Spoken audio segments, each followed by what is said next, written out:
Hey folks, David Glenn here from the North Carolina Sports Network. Happy New Year. Did you know that 22 years of college football history tells us who is more likely to win the national title game on Monday night between Michigan and Washington? Indeed, that is the case. I did the research. We posted it at our website, ncsportsnetwork.com. Long story short, I went all the way back to 2001 when the Miami Hurricanes won it all under Larry Coker.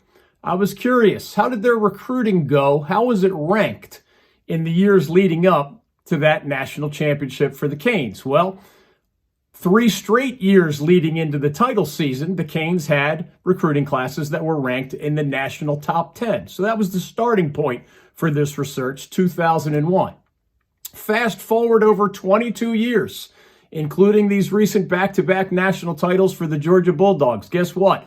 Kirby Smart and the Dogs had 4 straight top 4 recruiting classes leading in to their national title game appearances and victories. That's not exactly a Cinderella story.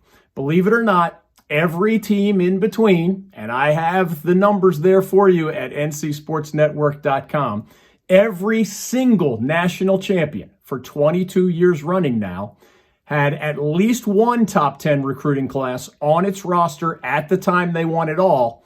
And in 21 out of those 22 cases, they had multiple top 10 recruiting classes on their roster at the time they won it all. Again, Cinderella need not apply. Even the occasional surprise team. Remember Cam Newton, the Auburn Tigers? Head coach at the time was Gene Chizik, the guy who was just let go as the defensive coordinator at the University of North Carolina earlier this week.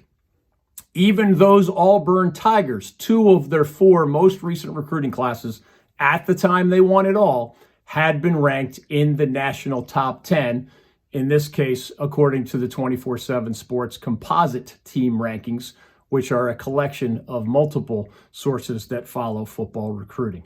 Why do I mention this in regard to today? Well, guess what? The Michigan Wolverines, over the last 5 years, the COVID year makes you have to go back a little farther into the archives. 3 of the last 5 seasons, the Michigan Wolverines had top 10 ranked recruiting classes. So if the Wolverines win it all on Monday night, 7:30 ESPN, guess what? This streak is simply extended to 23 years, and you can tell all your friends you knew why Michigan was the safer bet. However, much like Texas Christian not long ago, TCU did not have any top 10 recruiting classes on its roster at the time it played in the national title game. Well, guess what? TCU not only didn't win, TCU was wiped off the map. Now, that doesn't mean this streak is going to last forever, but I bring it up because those Washington Huskies over the last 5 years, who last I saw, by the way, are about a 5-point underdog to the Wolverines. The Washington Huskies, 5 most recent recruiting classes, do include a couple of good ones. 2 of the 5 were ranked in the national top 20.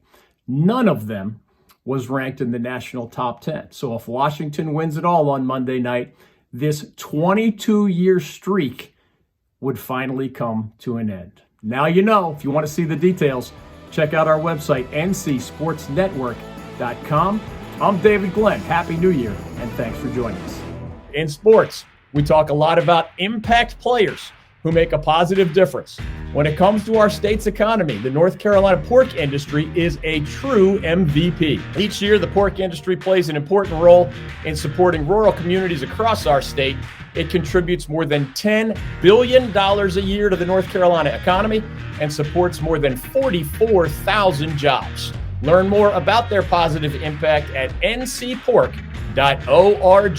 The North Carolina Pork Council, the foundational partner of the North Carolina Sports Network.